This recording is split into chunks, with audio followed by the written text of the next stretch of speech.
Right, hey folks, what's going on? It's Tuesday lunch. We're gonna do some game development here, developing the Bastion campaign system for Dungeons and Dragons 5e 2024. A progressively generated campaign system using bastions as the fulcrum for creating new plots and adventure hooks. Sounds like my volume's looking good. I'm just going to grab some social media links here real quick and click on through so we can get things up and running. Give me a hot second here while I turn over the social media posts to get up and running, and then we'll be started here in a hot flash. So in the meantime, hey, my name's Phil Kearney. I create role-playing games. I illustrate them, I publish them online, and I've been creating content for Dungeons and Dragons 5th edition on the DMsGuild since 2018. I've been a D&D enthusiast since 1987, a freelance illustrator since 1999, and I really love the Dominion style of play that was very prevalent in BECME, less so in 1st edition. It continued to taper off until it pretty much disappeared in 4th edition, and then they brought it back a little bit here in 5th edition with this idea of bastions, but there's no real risk reward. There's no die rolling involved. It's all in what you would say the social pillar of adventure, where your bastion, depending on what facilities you have in your bastion, according to the DMG, what things you have, like what facilities you have in your bastion, gives you a very short, limited list of benefits that you receive. That there's no risk or reward. It's just basically, I'm going to spend my bastion turn to get these things, and the DM basically just says okay, and then you're done with it. Insert narrative if you please, and carry on. And that's generally pretty unfulfilling. So I'm going to put in place a more robust system that is going to allow us to have more depth and creativity in how we express bastions being played in the campaign. So that's what we're going to continue working on today. We've spent a number of sessions developing the system. Right now we're going through a cleanup effect before we're actually able to move on to publishing, like sending it off to editors. We need to make sure that the book is properly structured and have a full first draft written for an editor to properly edit. So that's what we're going through the process today of doing. So I'm going to fix my screen here real quick and say, thanks a lot to the new subscribers that we picked up this week. I really appreciate you guys for taking an interest in the kind of stuff that we're doing around here. If you're new to the channel, like, subscribe, hit the bell icon for notifications so we're live in the future. Here's a stack of books that I've already made on the DMsGuild that you are welcome to check out. They all have free previews. And today's Bastion campaign document is here on, you can click through here and get the document. I'm going to click it twice. So we have a second document open. We're working on facilities right now. We're standardizing the formatting and reviewing the benefits of each facility inside the Bastion. If you want to check out episode 4 of this, a part of the series, I want to take this and drop this down out of the way. Hold on. Drop down. And then we've got here. So I'm going to use this document to keep an eye on. Here we are. We're picking up with the menagerie this session. So let's take this document and drop down to the menagerie. We're standardizing our language. So I don't anticipate finishing the facilities today. We'll give it our best. We still have about 15 facilities to review and edit, but once we'll be back Thursday night as well to continue this, and then Friday lunch as well. So if we don't finish it today, which we probably won't, we'll finish it Thursday night. I'm sure we will, and then we'll move into the orders. We'll move into the specifics of the facility benefits here. Just to remind everyone, the facilities, we purchase facilities with Bastion points. You gain Bastion points. You can either automatically gain Bastion points when you gain levels as part of the leveling up experience. You can just automatically gain more Bastion points to increase the rank of your Bastion. Or you can gain Bastion points as replacements of gold as treasure or rewards for completing quests. And there's the option of, depending on what kind of a Bastion you build, you can potentially invest Bastion points to generate more Bastion points, kind of like a either a gambling system or like a stock market investment system, which is essentially the same thing, just a different language. So we have multiple means of being able to accumulate points, and of course each character can accumulate points to then combine into a larger Bastion structure overall. But the way that we have it formatted is there's 5 ranks of Bastions. The first rank is equivalent to a first tier character, level 1 to 4, second tier 5 to 8, third 9 to 12, fourth 13 to 16, and then 5th rank Bastions are effectively 17th or 20th level characters. Like, have the same capabilities of crafting and downtime activities, of researching stuff, ability checks. The whole system is driven on ability checks, and the type of bonuses that your Bastion gets at each rank is pretty similar to what your bonuses would be as a character of an equivalent level. So as you gain Bastion points, you gain levels. So when you get to 11 Bastion points, you're 2nd rank. When you get to 21 points, you're 3rd rank. If you are allowing a system that lets you gain Bastion points as treasure reward, you can allow the Bastion to outpace your characters, and then the Bastion effectively becomes bigger than your characters. And the Bastion can start providing quest hooks to your characters to execute and operate to progressively generate a campaign. If you gain Bastion points to level your Bastion automatically when you gain levels, you can see here that the points are pacing with your character's level. 1 at first, you get 11 by 5th, 21 by 9th, 31 by 13th, and 41 by 17th, and you can just scale up from there.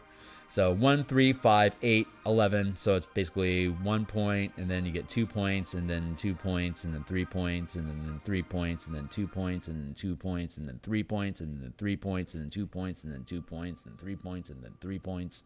It continues stacking from there. The total number of Bastion points that you have in a Bastion determines the rank of the Bastion.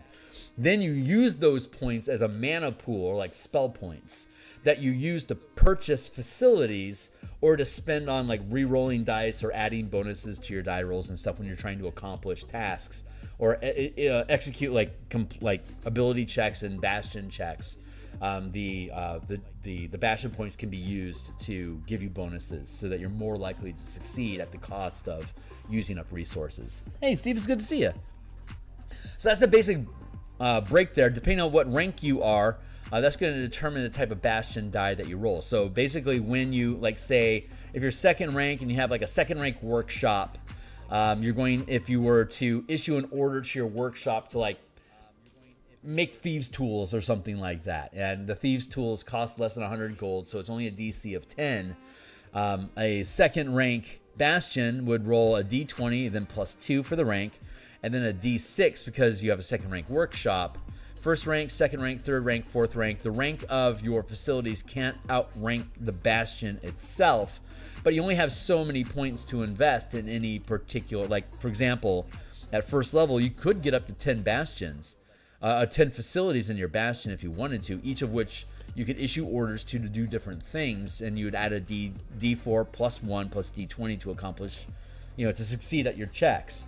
But like once you get to 11 Bastion points, your 2nd rank, you can now put an additional point into each facility that you have. So at 5th level, when you have 11 points, you could have 10 facilities of 1st rank, and then have one of those facilities now upgrade to 2nd rank, which would then be able to roll a D20 plus 2 because your Bastion rank, and then because that facility is now 2nd rank, a D6, so it would be D20 plus 2 plus D6. And the difficulty of tasks ranks 1 to 5. It's DC 10, 15, 20, 25, 30. The bounded accuracy curve caps things at a DC 30 in the 5e game system, including the 5e24 revisions. So anything that you do is going to scale from anywhere from 10 to 30, depending on how difficult it is. And depending on what the order is that you've issued, whether you're crafting an item or like making a magic item or researching information or recruiting NPCs and hirelings, depending on the quality or value or rarity of something, sets its DC to accomplish that task on a scale of 1 to 5. Magic items are common, rare, very rare. Common, uncommon, rare, very rare, and legendary. 1, 2, 3, 4, 5, DC 5, 10, DC 10, 15, 20, 25, 30. So you can see how these things scale. The way that the system works as a campaign generator, every time you issue an order to your Bastion, and you could order multiple, you can issue multiple orders per Bastion turn, which is typically a week, and you can spend Bastion points to issue additional orders beyond like the 2 that you get. Like if I had 5 Bastion points and I had 3 facilities in my first rank Bastion, I have 2 points left over. I could spend those 2 points to issue two additional orders, right? So I could do more by spending Bastion points as a resource to be able to accomplish more each week. But every time I fail a die roll, it creates a complication, and those complications then become adventure plot hooks that the characters can take as a mission to accomplish the goal to resolve the complication. Or if your players aren't interested in that adventure, you could then issue a second order to your Bastion to fix the problem. But if they already failed the first die roll, there's a chance they're going to fail the second die roll as well. But if the NPCs can resolve the die rolls and resolve the complications, then the task gets completed, and then you just do the thing that you want to do. Kind of like how the DMG is, you just automatically do the thing that you want to do. With this system, it requires an ability check to pass first. If you pass the ability check, you do the thing that you wanted to. If you fail the die roll, you have to first resolve the complications before you can do the thing that you wanted to do. And depending on how difficult the task is that you want to do, that could become a fun adventure, or it could become a cascade of complications that arise week after week as your Bastion isn't strong enough to be able to accomplish the goal that you want. Eventually you either give up on it, or the players get involved, or it eventually succeeds, but maybe it takes 6 Bastion turns instead of 1. You know, it just depends on what it is you're trying to do and how your die rolls are coming along and how you're allocating your resources of the Bastion points to be able to accomplish your goals. There's a lot of moving pieces, but it's really no more difficult than just doing ability checks, like researching stuff as a character. There's just extra, the facilities tell us what kind of orders you can issue to accomplish different things, and the rank of the tasks that determines how difficult it is to do. So it's a pretty basic system. So we are continuing with menageries today. We've found a number of opportunities for us to improve the language of how the system works in general. So we're going to continue to explore that. Pick up, there's this standardized format that we use for facilities, and that facilities can provide a benefit to the Bastion as a whole, like give you extra dice to roll when you're trying to make a Bastion check, for instance, or like create undead if you have a crypt, for instance, to have undead troops defending your Bastion. There's downtime activities that can be performed by the characters themselves directly while spending time. Like if they spend a turn in the Bastion, like if they have a meditation chamber, for instance, and they spend a Bastion turn in the meditation chamber, when they come out of it, they can have a divine charm. Depending on what level and rank of the Bastion, they can have a charm anywhere from cantrip to 9th level. And then orders are like downtime activities that you issue to non-player character hirelings. Hey, make me some armor. Yeah, boss, we're on it. And now they're depending, like if you have an armory or like a smithy or a workshop, you could potentially make like full plate armor if you have one of those facilities. And then depending on the cost of the armor and the rank of the facility that is executing that's following that order, is going to determine how difficult it is and what the Bastion die roll is to succeed at the task. And if something goes wrong, maybe material, you need more material, or somebody kidnaps your armorer, or they're like the supply chain for your metal is cut off by bandits, or there's some sort of mishap, or there's gremlins in your workshop. So until you get rid of the gremlins, you can't do anything in that facility. There's a number of like sabotage. There's a number of different things, different types of complications that can arise, which we'll be looking at probably next week. So, but those are the 3 types of properties, and each facility has 3 things, 3 benefits or 3 properties that it provides, whether it's an order or a facility benefit or a downtime activity. Like in this instance, Archives provides 2 facility benefits and 1 basic order, while an Armorer has a 1 basic facility benefit and has 2 types of orders that can be issued to it. An Auction House has 1 benefit and 2 unique orders. Barracks has 2 benefits and 1 order. A Crypt has 2 benefits and one order that can be issued. And a Demiplane has 3 types of facility benefits, but you can't issue any orders to a Demiplane, and there's no direct downtime activities that a Demiplane can provide. So there's a wide variety of how players and characters and hirelings can use the different facilities inside of the campaign, depending on how you build and combine your facilities to work together, which is a fun little mini game of like optimizing your resources. But it's really straightforward, and it has very like when I'm using in our Spelljammer Eberron campaign where we're using the Bastion system, it takes about we're effectively around 9th level. We've got like 30 points. We've almost got 30 points allocated to our characters. It takes maybe an hour or 2 to resolve everything that we need for a Bastion turn, and then from the events of the Bastion turn, that's where we then decide what adventure plot hook do we want for this week. That becomes our adventure, and then the players go on that adventure with the characters on behalf of the Bastion. And when they complete the task, they go back to the Bastion. We update it, and incorporate the things that they did, advance, and find out all the things that the characters didn't do that they relegated to the Bastion to see if they succeeded their ability checks. And then given the success or failures of the characters and the Bastion, that generates new adventure plot hooks to then further the storyline that the characters are currently progressing through. So that's the gist of it. So getting back on task, we're looking at the menagerie right now. So using all we'll have to update the language that we're using to make sure that it is compliant. Prerequisite, 2nd rank. Rank 2 Bastion, library prerequisite, rank 1 Bastion, meditation chamber, rank 1 Bastion, prerequisite,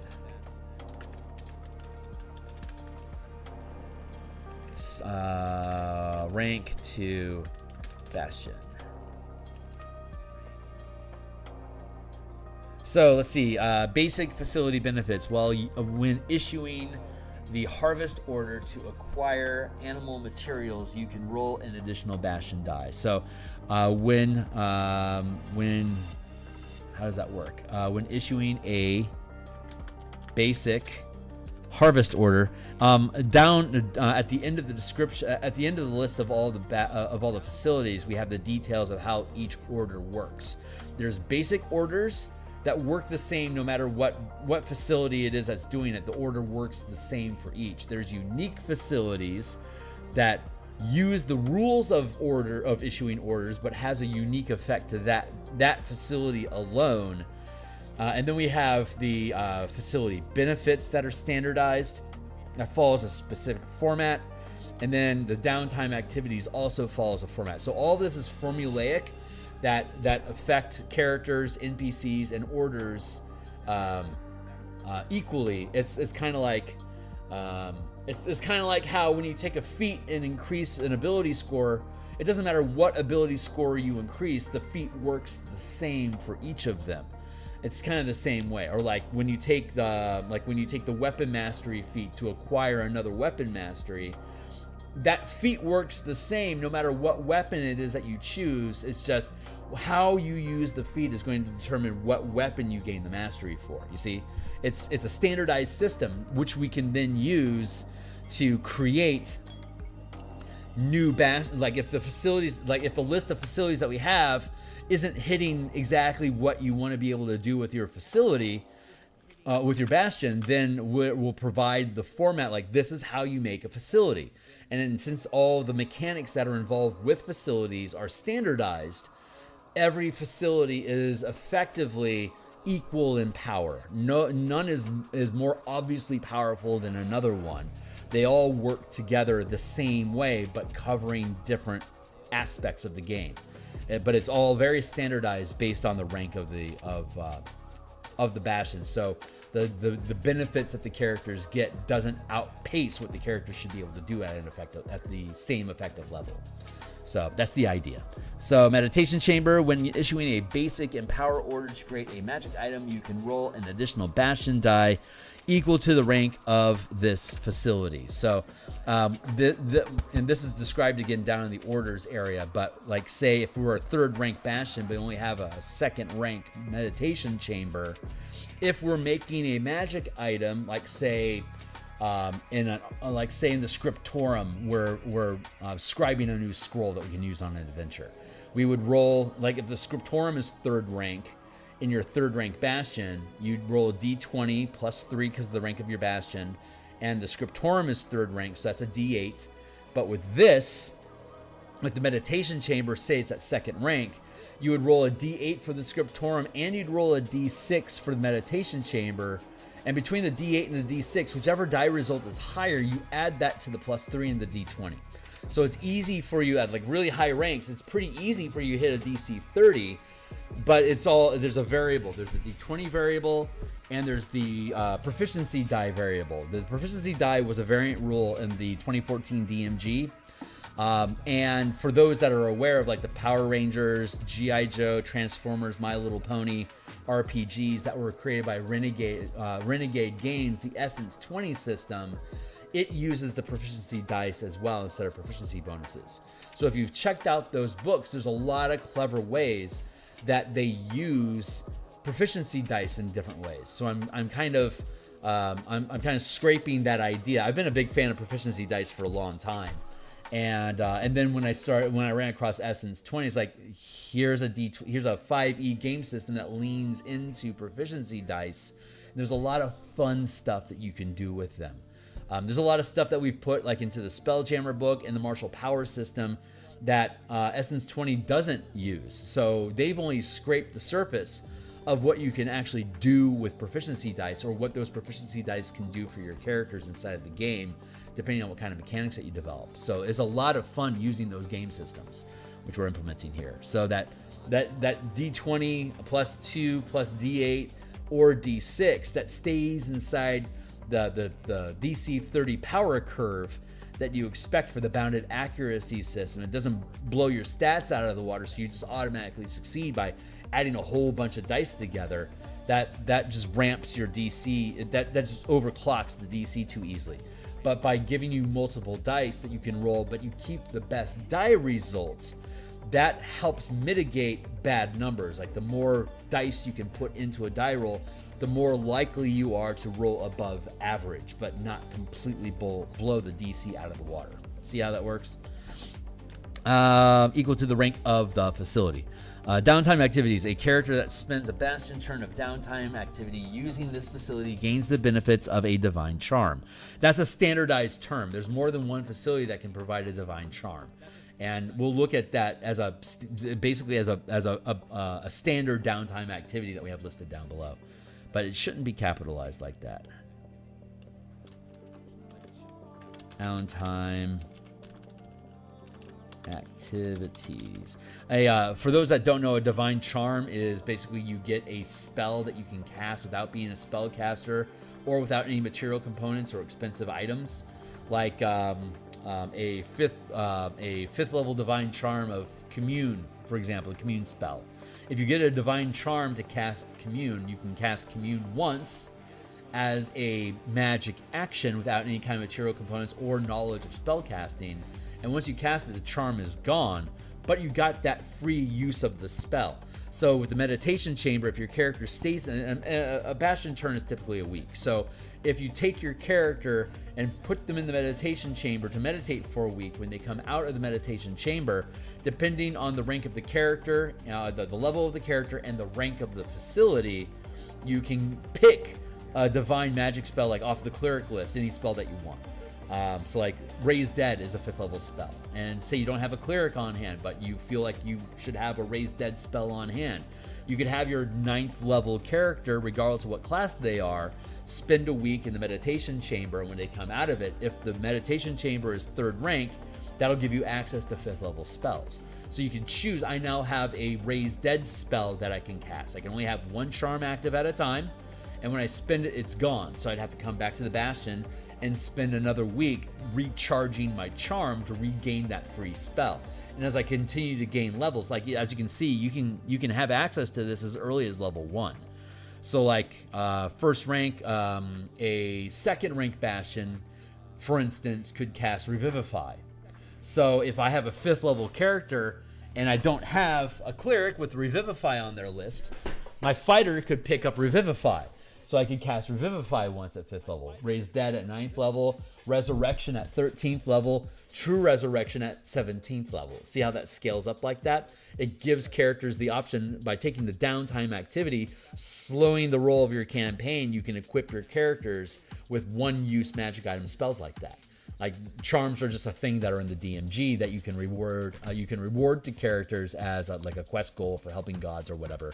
This is a way to be able to implement that system easily. Unique orders. Now we'll be going over all this thoroughly when we get into reformatting the orders next week. Maybe on Friday, but probably next week. Let's see. Unique orders. You can issue a unique. You can issue a research order unique to this facility. You can issue a recruit order unique to this facility. Sorry, wrong one. I should be in the menagerie. Oh, I've been redoing the meditation chamber. You can issue a recruit order unique to this facility to attract an adept sidekick as a hireling that can also accompany your characters on an adventure as detailed in the issuing orders section below. So yeah, sidekicks, picking up sidekicks. So menagerie, this is where it's actually supposed to be. Basic facility benefit: when issuing a basic harvest order to acquire animal materials, you can roll an additional Bastion die, comma.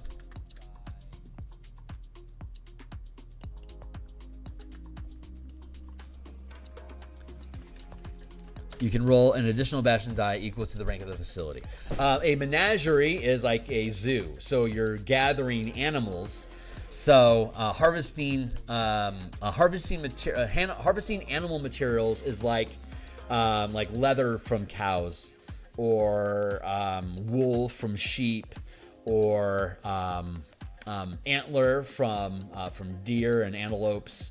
Blah blah blah. So if you have a menagerie, that means that you already have an animal resource available to your Bastion. It makes it easier for you. Like you have to be able to, like for example, if we're going to go down here real quick as an example.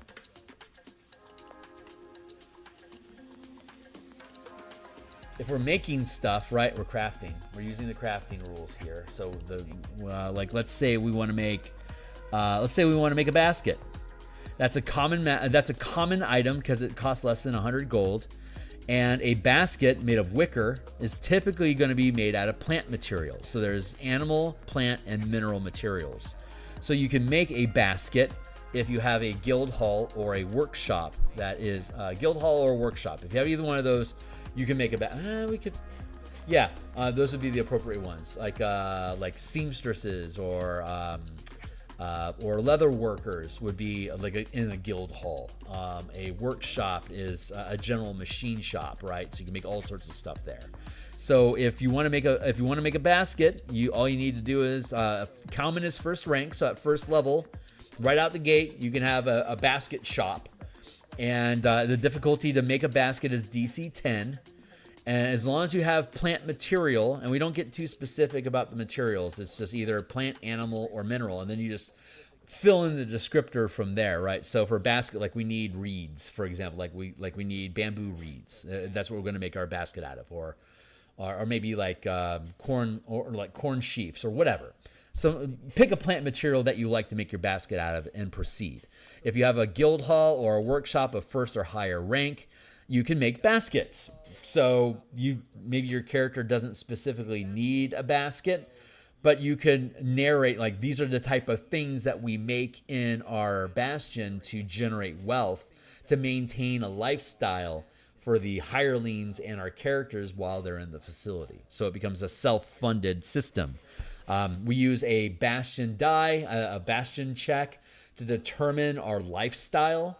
And depending on the rank of the facility, that lifestyle will sustain itself for anywhere from a week to a whole year.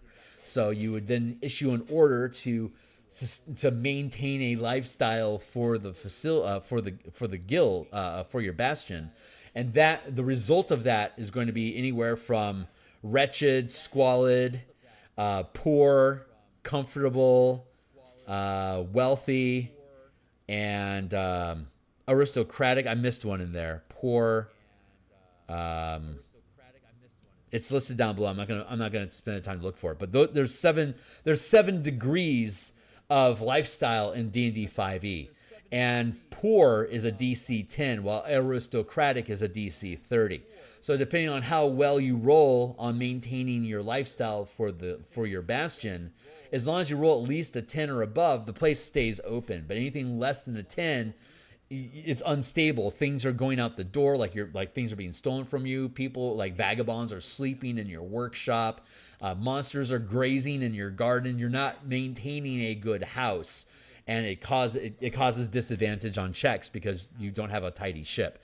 And then you could spend Bastion points to sustain a lifestyle for an extended period of time, eating up some of your Bastion resources to make sure that you have a good lifestyle. And creatures can require, like if you wanted to, like say, recruit a silver dragon, that dragon may require that you're capable of maintaining a wealthy lifestyle and that you have a trophy room of 4th rank or higher to be equal to like the CR 12 of that silver dragon. You could attract the attention of the silver dragon if you have enough treasure in your trophy room reflected by the rank of the trophy, and you're maintaining a certain level of lifestyle.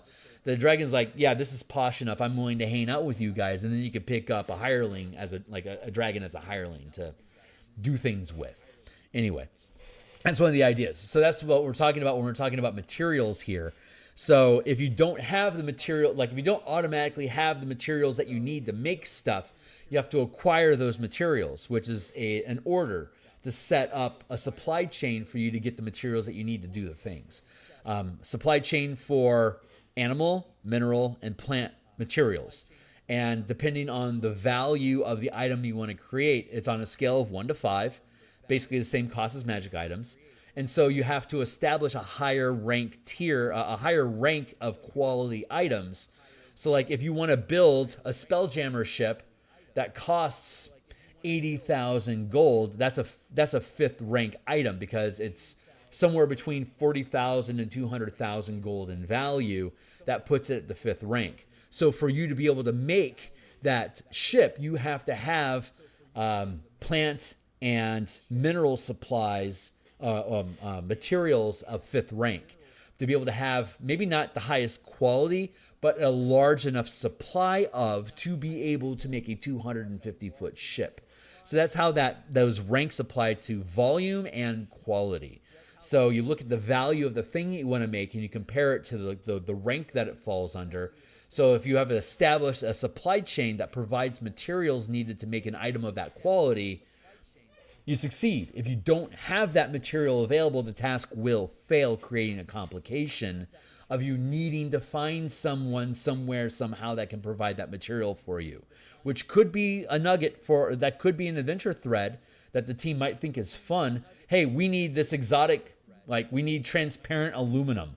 How the fuck are you going to get transparent aluminum, right? Well, that's from Star Trek's future. That's going to be difficult for you to accomplish. It's going to be a really difficult task, worthy of an adventure for you to acquire it. But once you do, you now have that material, and now you can make a spaceship, for instance.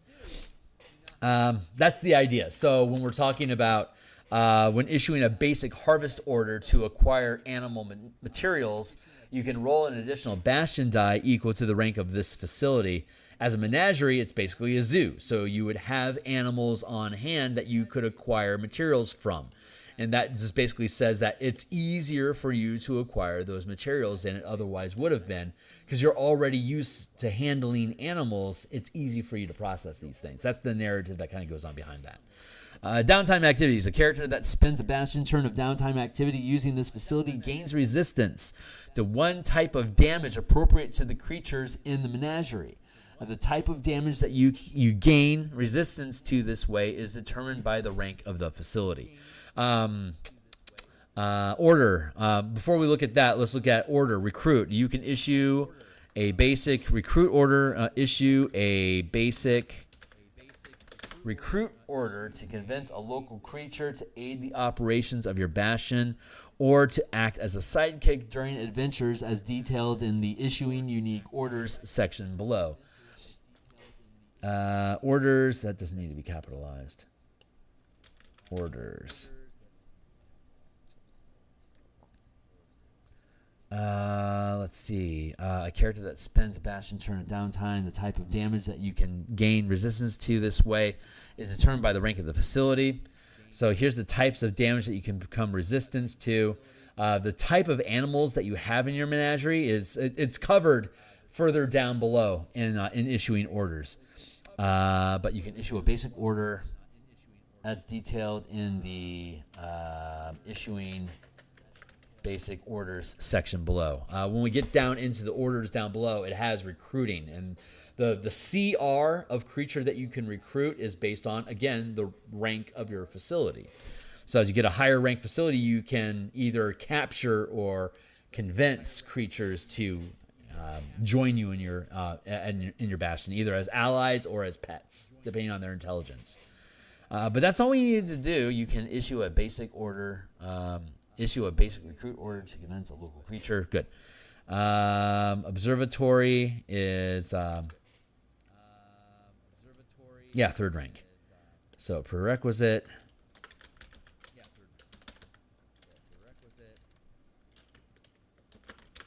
Rank 3. Bastion. Unique facility benefit. This facility can cast the Scry spell once per day. If the target is a creature familiar to the Bastion, they don't need to be on the same plane of existence. So this is kind of Topola's Tower from the Lyda's Raxus adventure. She has this observatory that when you use it, you can peer into other planes of existence to track targets. And that's what we're duplicating here. So the observatory, it allows you to cast Scry, and if you know the target, it doesn't have to be on the same plane of existence as you. If you're just blindly scrying through space, then it could be a point of space inside, say, the same system, the same wild space system that your observatory is located in. Or if it's like if you're building a facility like, say, in Avernus, then it would be like basically anywhere in the plane of Avernus you can pick a point and then observe that through Scry, just like the Scry spell works. This gives you a free use of the Scry spell once per day, which is super useful for gathering information, but isn't any more crazy than a character using Scry as a ritual on their own at 9th level or above anyway. Downtime activity. A character that spends a Bastion turn of downtime activity using this facility gains the benefit of an arcane charm, which is the same as the meditation chamber providing a divine charm, but this is the arcane charm is basically a wizard or sorcerer spell. And the rank of the observatory determines the rank of spell that you can acquire 1 through 5, cantrip through 9th level. Orders. You can issue the research order to this facility to observe constellations. Let's go with orders. You can issue a unique. You can issue. How's that worded?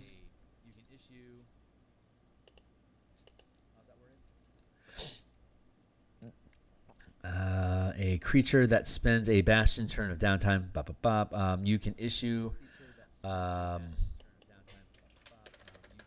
research order unique to this facility to observe constellations and the interaction between the gods or otherworldly patrons to discover information regarding another plane of existence or its denizens, as detailed in the Issuing Unique Orders section below. So you can scry once per day, but once per turn, which is typically a week, you can issue an order to the observatory to begin basically spying on entities or locations in other planes of existence or elsewhere in the system. And you can, depending on the result that you get, you'll see it down below when we get to orders. But when you do research like this, depending on the result of your die, you can basically ask the DM anywhere from 1 to 5 questions. DC 10, 1 question. DC 30, 5 questions. You just ask questions, and the DM will give you accurate information. If you fail, it creates a complication. Depending on what you're trying to research, determines what kind of complication it is, which we discuss further down below as well. But that's the observatory, so that looks pretty good. Planar gate. This is a prerequisite. Rank 5 Bastion.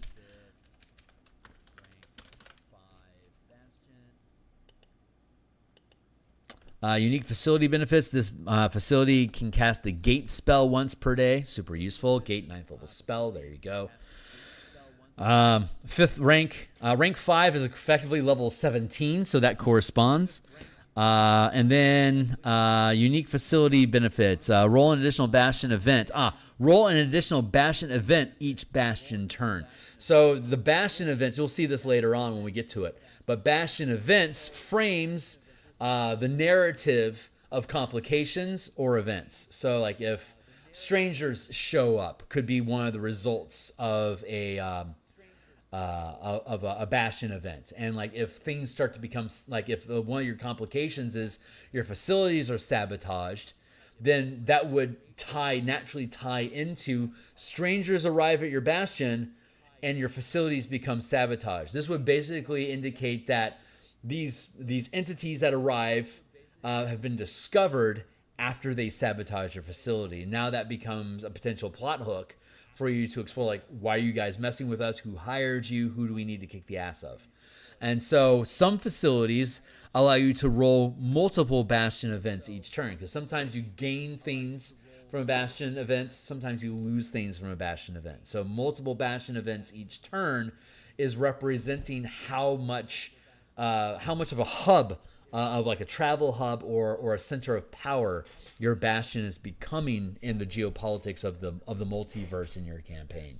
By having multiple events happening each week, like there's a lot going on here. It's like Deep Space Nine or Babylon 5. These were commerce and military hubs where diplomats from different species would come and have diplomacy, like negotiations and stuff.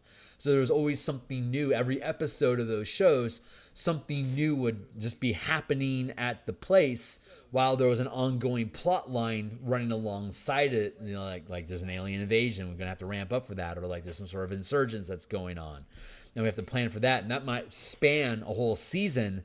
But every episode, gamblers show up and they catch the gaming hall on fire, or there's an air leak and now everyone's risking suffocating, blah blah blah.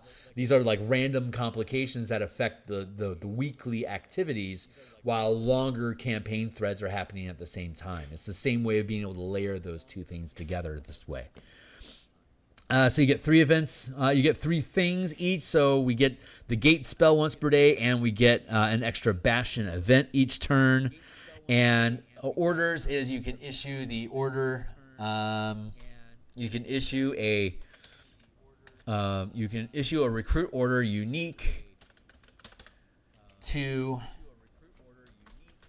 You can issue a recruit order unique to this facility to convince an extraplanar creature to aid the operations of your Bastion, or to act as a sidekick during adventures as detailed in the issuing unique orders section below. Again, this is just another example. It's kind of like the menagerie. You can recruit creatures to be on staff at your Bastion. You can do that with your menagerie. You can also do that with your planar gate. The planar gate is specifically looking at extraplanar creatures that could come through that gate, while a menagerie would be any kind of creatures that could be local to the region that the Bastion is located in. That resolves the planar gate. So orders, we'll move past that. Pub. And what rank is pub? First rank.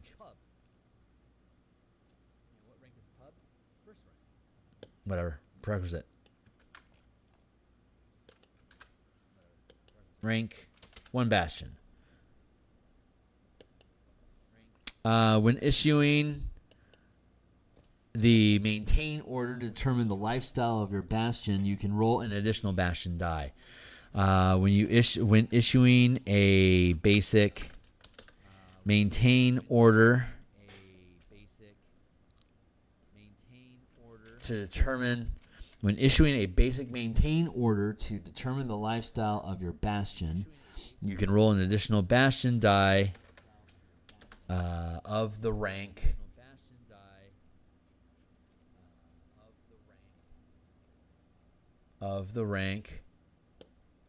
comma. There we go. See, this is all standardized language.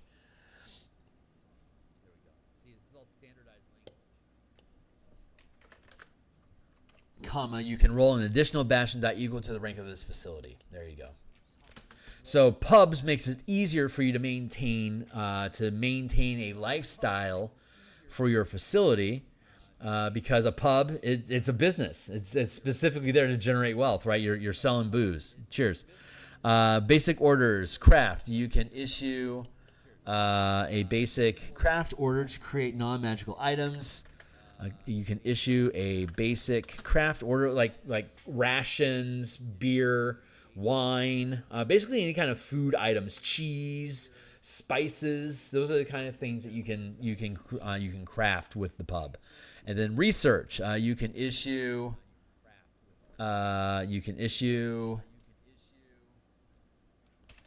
This should be orders, and this should be facility benefit. Research. You can issue a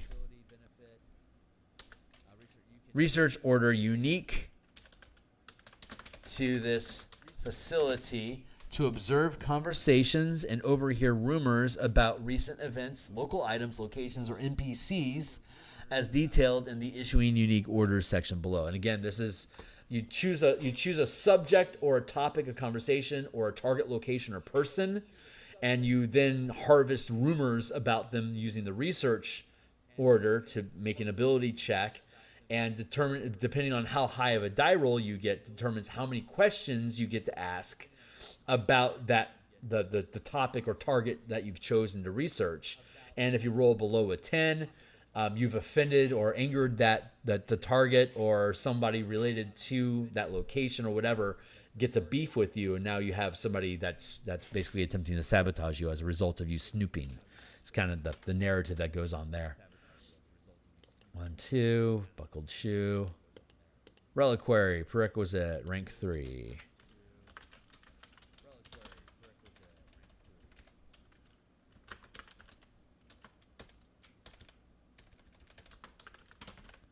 Downtime activity. A character that spends a Bastion turn of downtime activity using this facility gains the benefit of an arcane, divine, or druidic charm. That's a very broad array. Basically, any spell that you want, you can pick up. Granted, it has to be 3rd rank for you to be able to get this, so you're already 9th level by the time you get access to a reliquary. Is that still accurate? Reliquary is now 4th rank. So 13th level. By the time we get to pub is still 1st. Planar bridge, observatory, menagerie. Yeah, that's all still good. Yeah, 4th rank. You have to be 13th level, but you can basically get any spell that you want. That's appropriate for like 13th level. That's a broad enough option range for 13th level characters that it just makes sense. Orders. Empower.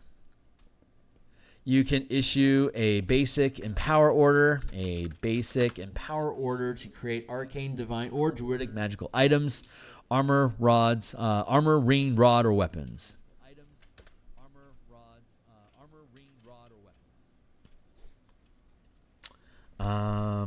Is it broader than that? Hold on, let's double check. Magic items.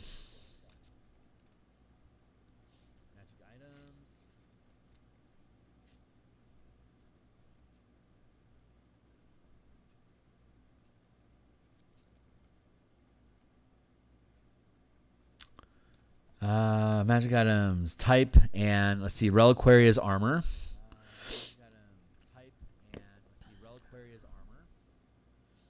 Reliquary is also rings.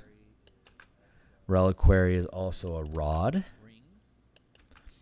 Reliquary is also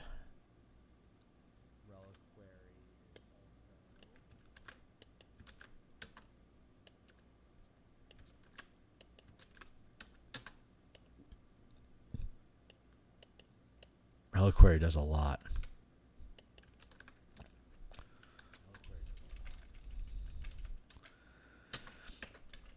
Reliquary is like a huge catch-all. But it's also 4th rank. So like at 13th level, you should have broad access to like a lot of stuff, which is what this basically facilitates for you. Pardon the pun. Anyone else? Reliquary for rods. Damn Gabbit.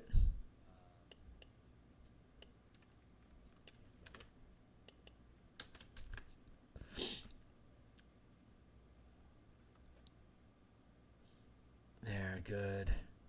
Good. Okay, Reliquary rod. Reliquary staff. Rod. Staff. Reliquary wand. Reliquary weapon. Reliquary wondrous.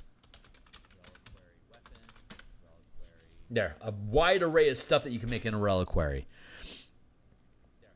And then harvest. You can issue the harvest order to create a talisman that replaces the material components for arcane, divine, or druidic spellcasting as determined by the rank of the bastion. So the talisman replaces the material components needed for and the rank of your reliquary.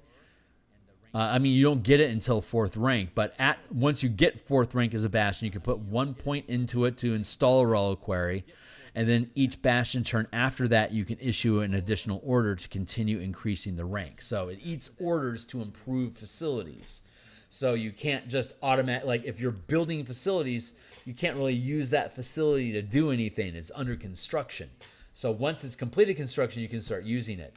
You can also have multiple facilities of the same type in your bastion. So like if you have like 3 workshops and you just gain 2nd rank, you can afford to have one of your workshops being upgraded while the other 2 are still operating and doing stuff.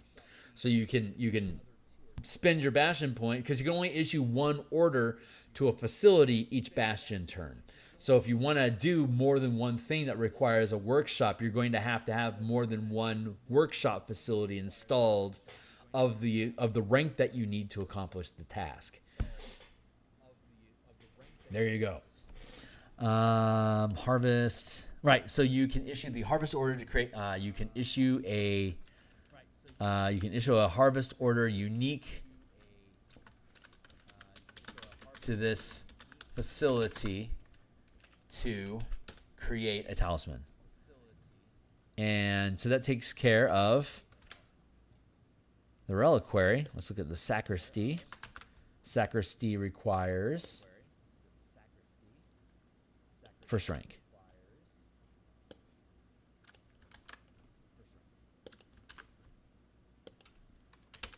The more things that it allows you to do, generally the higher rank a facility will be.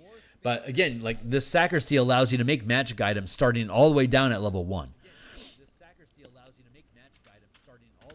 Once per day, when a character finishes a short... So, facility benefit, all facility benefits are unique. Once per day, when a character finishes a short rest in the sacristy, you regain an expended spell slot up to 5th level. If you're going to be spending, like if you combine the sacristy with a gain an expended spell slot once per day when a character finishes a short rest in sacristy. Now this is dependent on your character's level, and since high magic of 6th level and above has a limited use per day, level 5 or lower makes a lot of sense there, and it tracks with like say paladins and ranger halfcasters capping at 5th level at 17. This still tracks with that. And the short rest, this could be like if you're using fifth, like if you're 17th level characters and you have an arcane gate that you can use in your facilities to be able to dimension hop, you may retreat back to your bastion to take a short rest, so that you could regain that spell slot and then dive back in again, like as an option, for example. There's another facility in here. I think, the Sanctuary. We'll get to that in a second. But like, you can use this for like a word of recall. Like, you could set this up as your hallowed space for a word of recall using the Sanctuary, which you can get access to as early as first level. Let's see, orders. Craft. You can issue the craft order to create a non-magical item. You can issue the basic craft order to create non-magical items, which are listed down below, which we saw already. And then empower. You can issue the basic empower order to create a divine or druidic magic item, which could be relics, holy water, potions, rods, scrolls of divine. Holy water, potions, rods, scrolls of divine.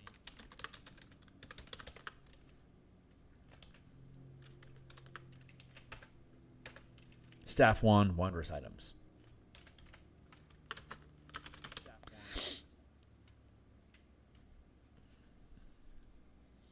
Okay, that's easy enough. Sanctuary, also first rank. Okay, that's easy enough. Right. Who knows? Maybe we will get done with this today.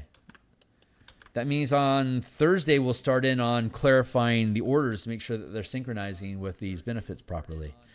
So Sanctuary, facility benefit. A character that spends a Bastion turn of downtime. This would be not a facility benefit. This would be downtime. Activity. A character that spends a Bastion turn of downtime activity using this facility gains the benefits of a druidic charm. Basic order, which is just orders. Craft. You can issue the basic craft order to create non-magical items. And you can issue the basic empower order to create a druidic magic item, which could be holy water, potions, rods, scroll, druidic, staff, wand, wondrous item. And that was easy. I mean, some of these things are very basic, but this is feeling like you can get this as early as level 1. So you can start equipping your team with common magic items that generally don't break the game. And again, if we look down in the orders section, like, you have to have the formula to be able to make the magic item, and you have to accomplish, and you have to succeed at the die roll to be able to make the item in a timely manner. Otherwise, it's creating complications, and it may require exotic materials. So formula, exotic materials, and then actually crafting the item, all of which can be seeds to adventures for you to get your common magic item, which could be appropriate for like a second or third level character. Or even first. Orders, craft. You can issue the basic craft roll. Okay, we just went through that, so this is good. Sanctum. Here we are. Sanctum still third? Sanctum is fourth now. Prerequisite.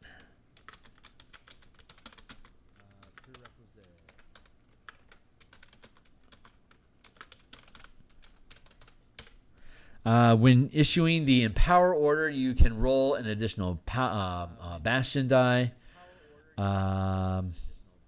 When issuing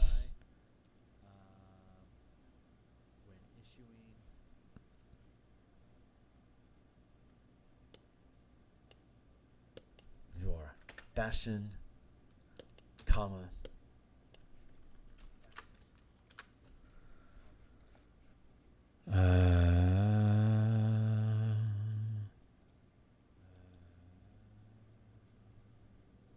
When issuing the empower order,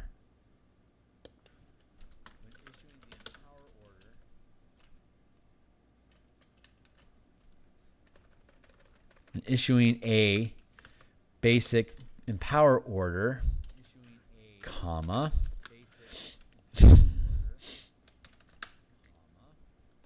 which is typically making magic items. When issuing a basic empower order, thank you, Timely Timer.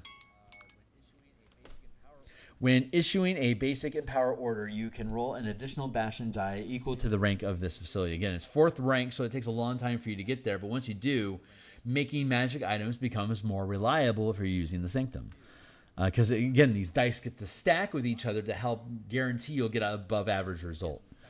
Downtime activities. A character that spends a Bastion turn of downtime activity using this facility gains a number of temporary hit points equal to your character level. That's very straightforward. A character that spends a Bastion turn of downtime activity using this facility gains a charm to cast Word of Recall, with the Sanctum as the destination. When used this way, everyone recalled gains the benefit of a heal spell when they arrive. So, just I think to cap this off real quick, let's go to D&D Beyond. Let's look up the heal spell.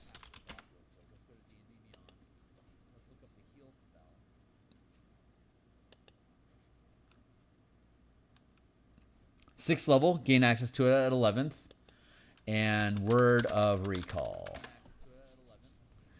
Word of Recall is also a spell, which is also 6th level. So we could potentially gain this as a 3rd rank facility, but it's 11th level, not 9th level. I think it clipping in at 4th rank is pretty good, considering that you get the heal and the Word of Recall. It's 2 6th level spells at the same time. That's not OP, but it's really good. So I'm fine with it being 4th rank instead of 3rd. So that's cool. We'll go with that. And Sanctum, then we have Scriptorum, Settlement, Smithy, Spy Network, Stables, Storehouse, Teleportation Circle, Theater, Training Area, Trophy Room, War Room, Workshop. We still have 12 more facilities to go. So I'm going to that alarm was my warning that my lunch is over. So I got to bounce. But when we come back next week, we just resolved the Sanctum. So that means we get to continue here.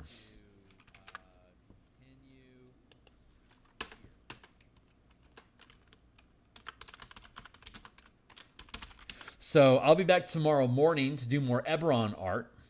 I do artwork Monday through Friday in the mornings, so you can always tag in with me there and hang out and listen to philosophy and shit, and just shoot the shit with me in chat while I do artwork. And then on Mondays and Thursday nights, like last night, and Tuesday and Fridays, like today, we do game design, and currently we're focusing on the Bastion campaign.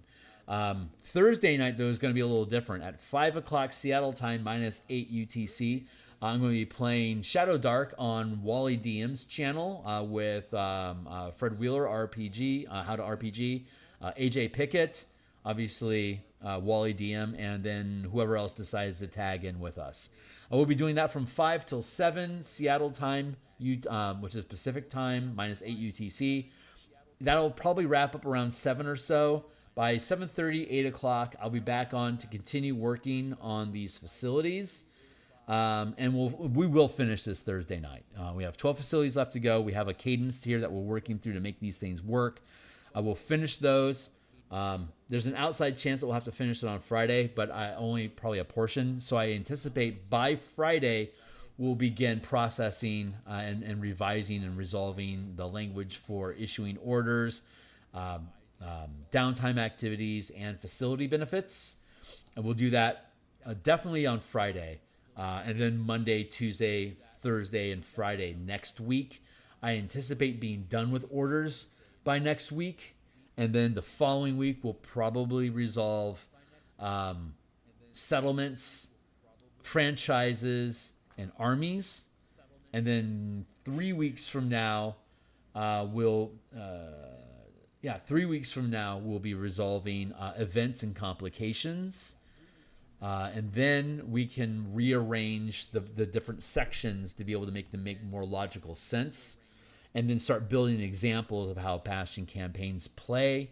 And then we can ship this thing off to an editor. So potentially by September, we're going to push this thing out to go to an editor. And I anticipate the Eberron adventure being done in October or November.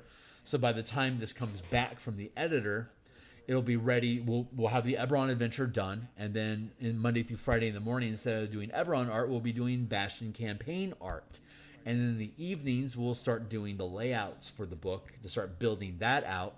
And I would anticipate that if we get it up and running in November, it might be ready to go to a publisher, to publish on DMsGuild maybe by March 2026. We'll say March, but that probably means May. So, but we'll also be working on the color mana spell point variant rules for the MTG color conversion using the 2024 rules. We're revising all those books as well, which we'll be spending some time on. Once this book is done, being built like this and sent off to the editor, that's going to free up our evening design stream. So we'll go through the same writing process for the color mana system to then get off to an editor to be able to process and blah blah blah. So it's this procession of building the book, of ideation, play testing, and then creating, doing the artwork, and then publishing the book, and then just cycling through different books at different phases as we go. So if you think this stuff is cool, like and subscribe, hit the bell icon for notifications when we're live in the future. I really appreciate new folks this week that have jumped on board. Everyone, you can check out my books that are linked down below. If you think these are cool, they all have free previews. Check them out. Again, subscribe, like. Thanks a lot, folks, for being here. I'll be back tomorrow morning to do more Eberron art. See you then. Cheers.